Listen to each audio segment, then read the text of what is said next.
Assalamualaikum warahmatullahi wabarakatuh. Bismillahirrahmanirrahim. Alhamdulillahirrahmanirrahim. Wassalatu wassalamu ala asrofil anbiya wal mursalin. Sayyidina wa maulana wa habibina Muhammadin wa ala alihi wa sahbihi ajmain. Amma ba'du.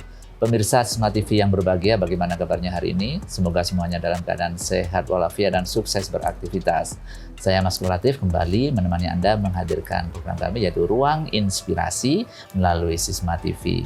Dan pemirsa Smart TV yang berbahagia, di sini sudah hadir salah satu alumni yang menginspirasi tentunya. Beliau ini alumni SD dan juga alumni SMP Islam Sabdah Malang. Kita sapa dulu ya. Oke, Assalamualaikum Mas Hafi. Waalaikumsalam Pak Mas. Oke, Mas Hafi, sekarang aktivitasnya apa Mas Hafi? Ini sebelumnya ini angkatan berapa di SD dulu Mas? Saya SD angkatan 4, SMP angkatan 4. Berarti kira-kira 2001. Karena acaranya mungkin. Kalau SD-nya, kalau SMP-nya berarti ya 2006-2007 berarti insya Allah. Oke. Sekitaran itu. Oh, berarti saat itu SD-nya masih belum ada lulusannya ya, masih kelas 4 mungkin. Iya Pak, benar. Makanya angkatan 4 gampangannya karena paling tuanya dulu masih kelas 4. Kelas 4 ya. Iya, Pak. Oke, Mas Hafi, sekarang aktivitasnya apa? Saya sekarang ya running di ini sih Pak, F&B, bisnis kuliner. Ada di Dual Agenda Group sekarang Pak. Memang yang mendirikan atau owner-nya ini ya? Ya, saya founder dan owner sekaligus owner. Oke, Mas Hafi, kembali ke beberapa tahun yang lalu ya, ketika di SD tentunya dan di SMP. Itu apa sih sesuatu yang paling berkesan bagi Mas Hafi ketika di SD dan di SMP? Sabila ini Mas. Iya Pak. Ya, yang paling berkesan, yang jelas pada waktu itu full day school masih jarang sih Pak. Jadi mungkin satu-satunya di Malang masih. Mungkin iya Pak waktu itu. Jadi dulu sampai teman-teman saya di rumah itu kayak aneh aja lihat saya pulang sore-sore ngapain gitu. Iya. Tapi ya. Padahal masih SD ya. Padahal masih SD. Tapi ya dinikmati. Terus kan waktu itu juga ternyata juga di SD lain juga nggak ada kayak Sabtu kita full ekskul dan Sabtu kita ada rekreasinya segala macam. Jadi ya memang waktu itu kita dididik untuk gimana caranya menghabiskan waktu satu hari itu dengan maksimal kayak gitu. Jadi sampai sekarang pun saya juga kebiasaan, jadi kayak kalau masih belum habis harinya itu kayak gak enak gitu. Gitu. Karena sudah terbiasa. Iya Pak, seperti itu. Oke, waktu dulu ini masih ingat nggak motivasi dulu masuk SD yang full day school ini? Itu apa orang tuanya? Ya kalau orang tua saya sih pastinya kalau SD pengen memupuk Pak, memupuk dasar dari kehidupan kayak gitu Pak. Jadi kalau dari SD kan memang baiknya dipupuk dengan yang hal-hal yang ingin ditanamkan oleh orang tua kayak gitu. Jadi karena dulu, masih dasar ya. Karena masih dasar, jadi dulu orang tua ya. Karena dulu juga lihatnya Pak Tolha, lihatnya Yai Tolha ya. Lihatnya Yai Marzuki segala macam, jadi sabila lah kayak gitu. Terus ya mungkin harapannya dengan disabilillah anaknya nggak kemana-mana kayak gitu lah Pak. Ini gitu, nggak kemana-mana ya bisa konteksnya nggak kemana-mana, nggak main atau nggak kemana-mana dari karena koridor seharian sudah di syariatnya, benar. Lalu ketika itu kesannya Mas Haki gimana? Seharian di SD itu apa bosen pertama atau kaget atau gimana? Ya waktu itu sih akhirnya saya merasakan tuh saya lebih dekat sama teman dan guru daripada sama orang tua waktu itu karena kalau dihitung-hitung kan lebih banyak waktu sama waktu guru dan orang tua daripada sama guru dan teman-teman sama orang tua. Cuman ya dinikmati aja. Jadi waktu itu akhirnya saya ngerasanya malah suka di sekolah daripada di rumah karena di sekolah lebih banyak aktivitas. Kalau dijemput nggak mau ya, masih main gitu ya. Saya tuh antar jemput Pak, jadi mau nggak mau ya ikut pulang. Iya kan masih yang nggak ikut antar jemput kadang masih. Iya kadang main apa. Saya dulu karena rumah saya jauh di Lawang, Jadi saya ngikut antar jemput mulai kelas 1 sampai kelas 5 lah. Kelas 6 saya naik angkot sendiri udah berani. Oh, sudah berani ya. Iya. Oke. Terus Mas Hafi, kesan yang paling mendalam ketika di SD atau SMP itu apa? Kesan yang paling mendalam menurut saya kekeluargaannya itu sampai sekarang tetap dihadirkan sih menurut saya Pak. Jadi ya saya sendiri ketemu sama Mas Kur sekarang kayak bukan ketemu guru tapi ketemu teman lama kayak gitu Pak. Padahal ya harusnya ya tapi malah itu yang saya dapatkan di Sabila kayak kemarin tiba-tiba saya ditelepon Pak Andi, saya tiba-tiba ditelepon Pak Rahman segala macam. Jadi guru-guru saya yang lama-lama tuh ya sudah melekat juga di pikiran saya, di hati saya. Waktu itu kemarin lucu tuh Pak Rahman telepon saya, posisi saya nggak pernah menyimpan nomornya Pak Rahman. Terus waktu telepon, halo Vi, gitu. Saya diam sebentar, siapa? Kayak suaranya Pak Rahman. Oh iya Pak Rahman, masih nyimpan nomor saya? Oh iya Pak, padahal saya nggak nge-save nomor Pak Rahman.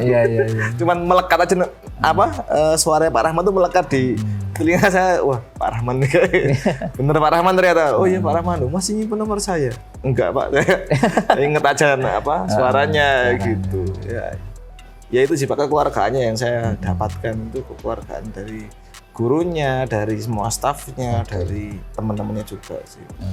Jadi dengan teman-teman yang alumni SD maupun SMP masih terus sampai sekarang ya komunikasinya? Ya masih Pak, masih ya karena mungkin ya dulu lebih banyak ketemu teman juga ya, jadi sampai sekarang juga masih rekat lah. Lalu Mas Hafi, ini kan sudah lulus ya S1-nya. Itu pengalaman kerja Mas Hafi gimana? Pengalaman kerja saya lulus 2015. Saya kuliah mana dulu Mas Hafi? Manajemen Brawijaya.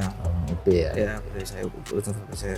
Pengalamannya dulu saya kerja pertama itu di admin ekspor impor mebel di Semarang.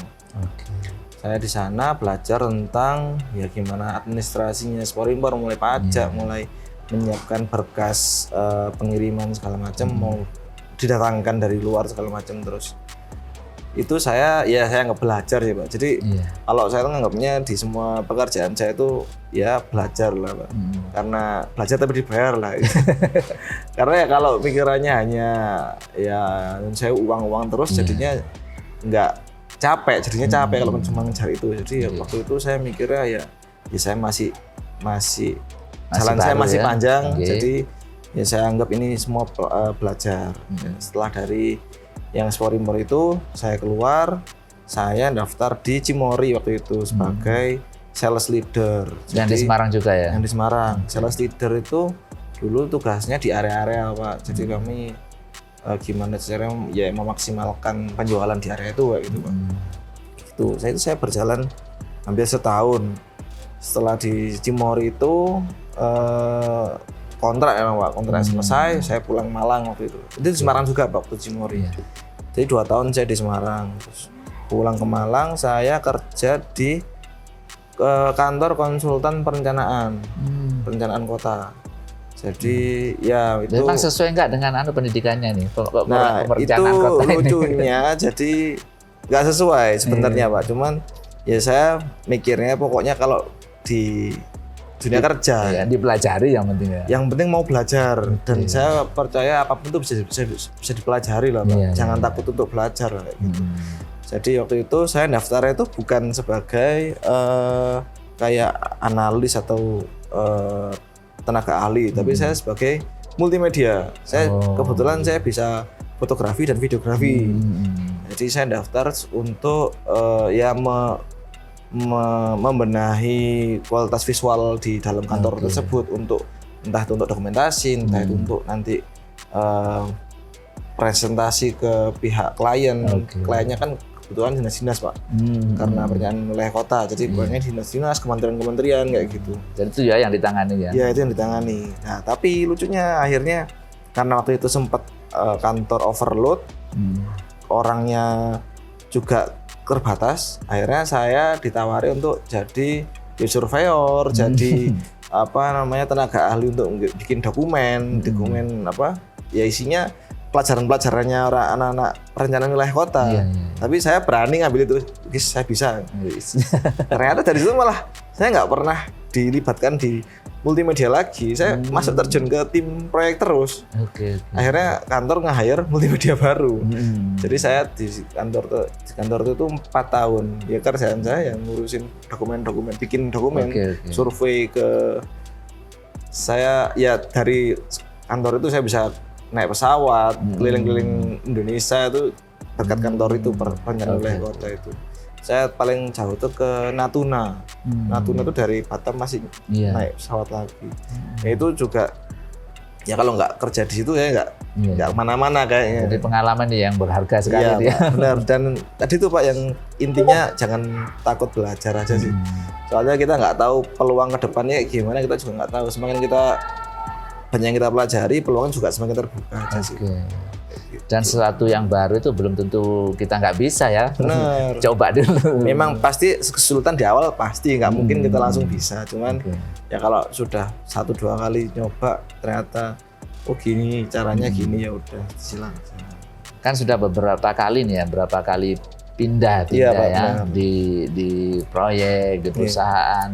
Lalu kenapa kok akhirnya berkarya Oke. sendiri? Jadi sebelumnya ketika saya kerja itu sebenarnya saya juga berbisnis juga Pak sebenarnya. Cuman ya kecil-kecilan, nggak sebesar saya buka kedai segala macam. Yang saya tekankan dulu di saya sendiri itu, saya kerja itu nunut visinya orang. Saya harus punya visi sendiri di luar pekerjaan saya. Entah itu saya waktu itu karena saya waktu itu lagi suka videografi dan fotografi, saya harus punya kamera, saya punya segala macam. Nah itu visi saya. Nah uangnya dari mana ya? Dari nunut visinya orang, ya yaitu kerja itu tadi, nunut visinya kantor saya. Jadi saya ngumpulin uang buat makanin visi saya kayak gitu. Nah termasuk juga saya beberapa kali ya karena saya lulusan manajemen, jadi di luar kepala tuh ya sudah pasti pingin berbisnis karena dulu kuliahnya juga masalah bisnis ya. Jadi ya saya nyoba segala macam bisnis sebenarnya Pak. Saya pernah jualan kaos kaki, saya pernah jualan sepatu custom kulit gitu Pak. Saya pernah jualan bawang goreng. Bener Pak. Jadi kalau yang sepatu kulit itu saya saya nyari pengrajin sepatu, saya temukan sama teman-teman yang pengen bikin sepatu. Kan kalau dulu zaman saya itu Dogmart itu kan mahal Pak. Nah, saya bilang ke teman-teman, saya bisa bikin Dogmart yang cuma 300.000, nggak sampai jutaan kayak gitu. Kayak gimana sih ini Dogmartmu? Tak ciplakan, tak bikinkan ke tukang saya, ya 300.000 aja. Dibeli, laku waktu itu Pak. Kayak gitu Pak. Jadi, tapi waktu itu kan masih sambil kerja, jadi nggak fokus. Termasuk juga bawang goreng itu juga gitu. Bawang goreng tuh saya cuman datengin bawang goreng berapa kilo, sari packaging, model botol-botol gitu Pak. Nah ini loh Mas, sebelumnya ya Mas Habib, ini kan ayah kan dosen ya. Nah terus kemampuan atau keinginan untuk berdagangnya dari mana ini? Iya Kak, kalau dirunut lagi mungkin dari mbah saya dulu memang jualan di pasar. Jadi dulu waktu kecil diajak ke pasar, jualan beras kayak gitu Pak, jualan. Ya hasil bumi sih sebenarnya. Iya. Cuman ya kalau kepinginannya ya pasti lihat teman-teman juga sih Pak. Circle teman-temanku udah gini. Pengen nyoba juga kayak gitu sih Pak. Itu terus kalau bapak sih sebenarnya nggak pernah nyuntuin malah kalau bapak almarhum. Kalau bapak tuh ya cuman taunya ya ngajar, ya kerja gitu aja, nggak pernah ngajarin yang gimana ke saya. Saya nyari sendiri akhirnya karena nggak ada ini sih Pak nggak ada referensi waktu itu dari orang tua. Tapi yang penting orang tua kan sudah memberikan bekal pendidikan itu ya. Ya kalau kan kebetulan saya juga ahli kam dulu, memang udah ahli kam. Jadi kalau kata Abah Hasyim Muzadi dulu tuh jadi apapun tuh boleh, yang penting gak harus jadi kiai tapi kamu bisa jadi kiai di semua pekerjaanmu kayak gitu. Jadi apapun boleh, yang penting tetap agamanya tetap dihadirkan di pekerjaan tersebut. Setiap pekerjaan apapun ya, yang penting halal ya. Yang penting halal. Lalu kok berakhirnya sekarang kok sudah fokus kepada pekerjaannya sendiri atau usaha sendiri, itu gimana awalnya? Ya itu. Apa nggak puas di tempat perusahaannya atau gimana dulu? Jadi waktu itu posisinya bapak saya habis nggak ada, 2020. Jadi karena adik saya juga waktu itu yang Arif itu masih kuliah, yang satunya masih SMA baru masuk. Tapi Mas Hafiz sudah lulus itu ya? Sudah kerja. Sudah kerja itu ya? Jadi anak saya lahir, selang seminggu bapak saya nggak ada. Jadi posisi bapak saya nggak ada itu, ya saya sudah nikah, sudah punya anak, ada ibu saya, ada adik-adik saya masih kecil karena belum menghasilkan juga kan Pak.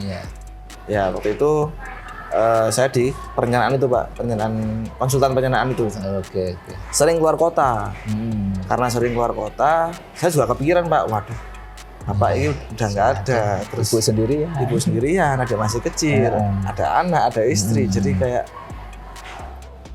nggak pas nih saya keluar kota terus ini kayak Memang gitu. kalau keluar itu sampai lama tuh Mas Hafiz? Bisa 3 bulan bisa. Ya nggak mesti Pak, tergantung kebutuhan proyeknya. Iya. Gitu. Ya akhirnya keputusan terbaik resign aja lah. Dengan kondisi waktu itu memang dulu ada tabungan saya sendiri. Iya. Jadi saya nekat. Tapi ada gambaran nggak setelah resign itu apa yang mau dilakukan? Ya sebelum resign tuh saya ini sih Pak, jadi dulu saya ngeband. Jauh sebelum ini Pak, saya band-bandan masuk skena lah kalau sekarang Pak ya, skena. Terus akhirnya berjejaring dengan teman-teman banyak. Salah satunya ini ada teman band saya yang dia tuh suka masak. Bukan chef, cuman dia apapun yang dia masuk tuh enak. Dan dia sering kayak pop up kitchen di mana. Hobi masak gitu ya. Hobi masak. Terus, dan saya juga sudah verified lah. Maksudnya saya kalau tiap nyoba masakannya dia masak di mana tuh pasti enak. Masak apa aja enak. Nah, akhirnya ya kebetulan deket juga sama namanya Ken.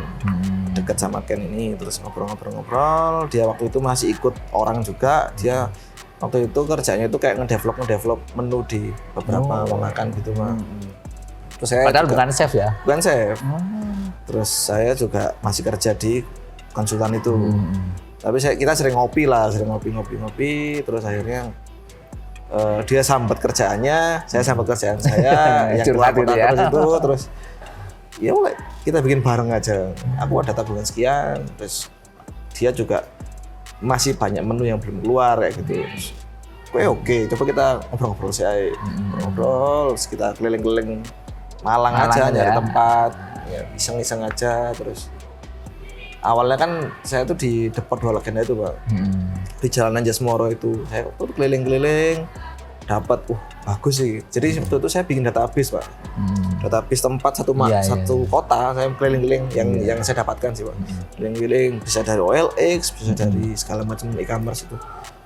Terus saya bikin Excel gitu, terus saya jadi bikinnya kayak jalannya, nama jalannya apa, terus alamatnya di mana, harganya berapa. Ini planningnya segitu ya? Iya Pak, saya bikin database kayak gitu. Biar nanti nge-sortnya gampang, kebutuhan kita misalnya kita ada uang segini nih, kita butuh yang harga sekian, di-sort aja langsung dari Excel kan bisa. Jadi ketemu nanti yang mengerucutnya jelas gitu Pak, mengerucutnya ke satu pilihan ini karena dari segi lokasi, dari segi harga sudah cocok sama kita. Iya. Hari saya pilih lah itu, saya kontak. Belum resign ini Pak, belum resign, cuman saya kontak aja. Masih ngobrol-ngobrol, ternyata harganya waktu itu 25 kalau nggak salah. Oke, 25.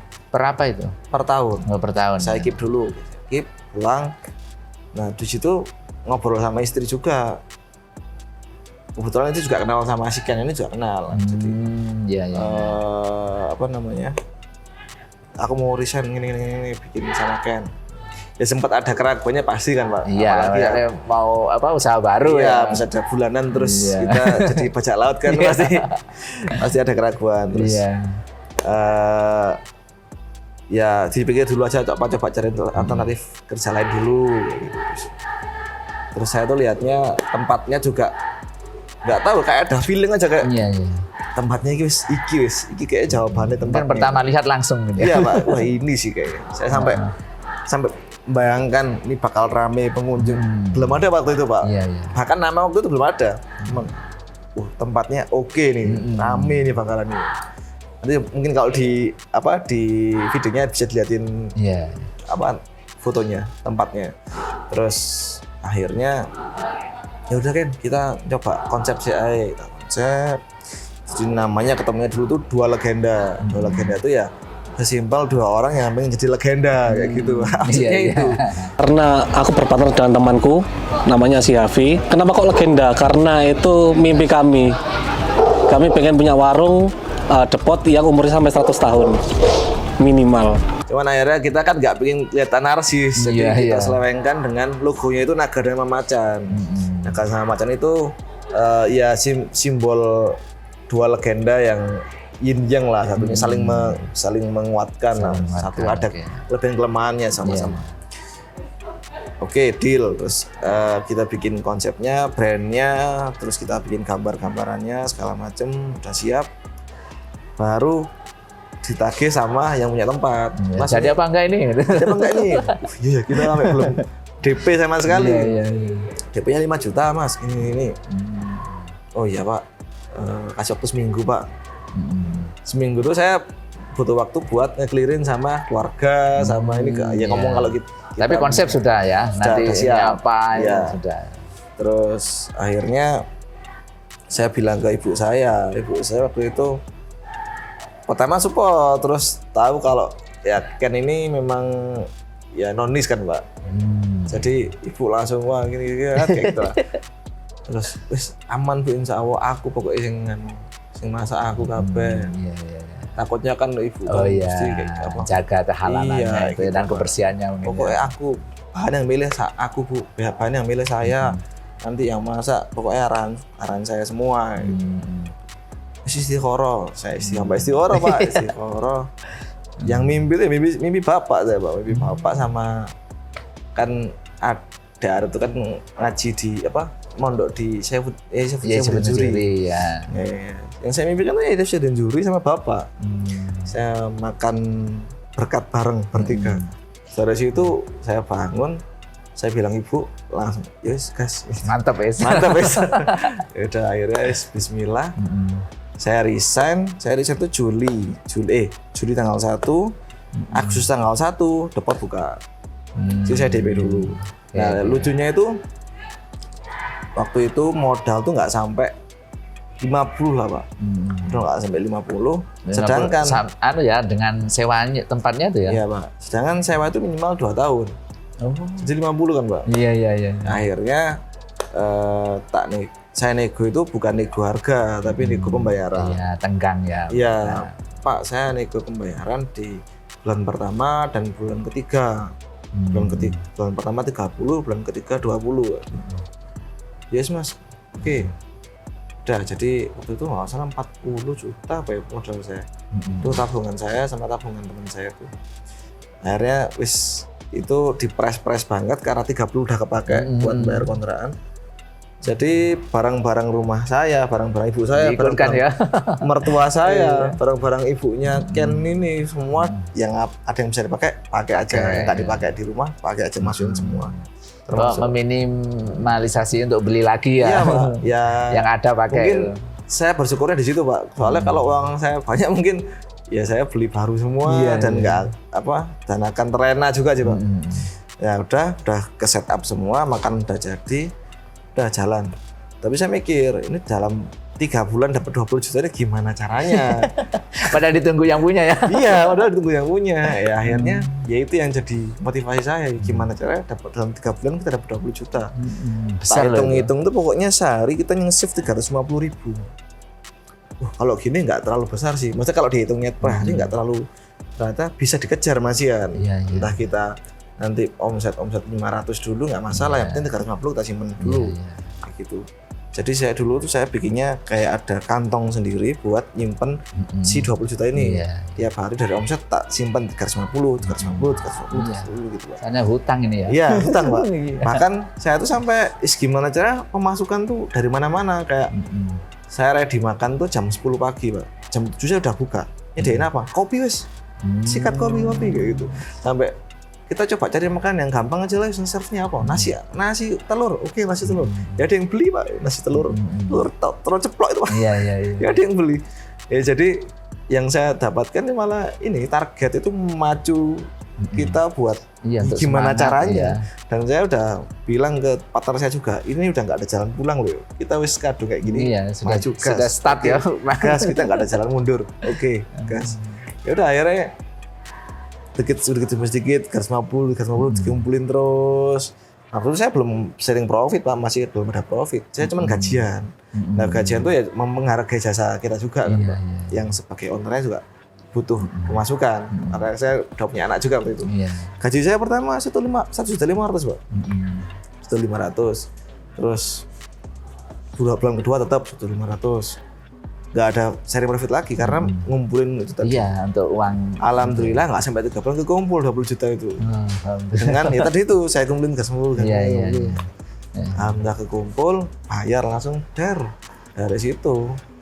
Kita makin ini karena sudah kebiasaan memacu. Iya, mulai awal sudah seperti itu ya, terpacu jadi terus. Jadi habis ini kita gas sebantar-bantarnya gitu. Nggak tahu kita jam operasional dipanjangin atau ready makanan dibagiin ya gitu. Jadi dari situ kita jadi cari cara gimana caranya ready makan lebih pagi, gimana caranya. Jadi yang dipikirkan waktu itu ya cuman gimana caranya. Ada masalah ya gimana caranya. Tapi kok menyelesaikan bisa ini Mas Haki, ini kan baru ya. Nggih. Tapi kok sudah apa ya? Pelanggannya sudah. Nah, Ini itu kuncinya kalau apa ini, Mas? kunci saya sih, Pak.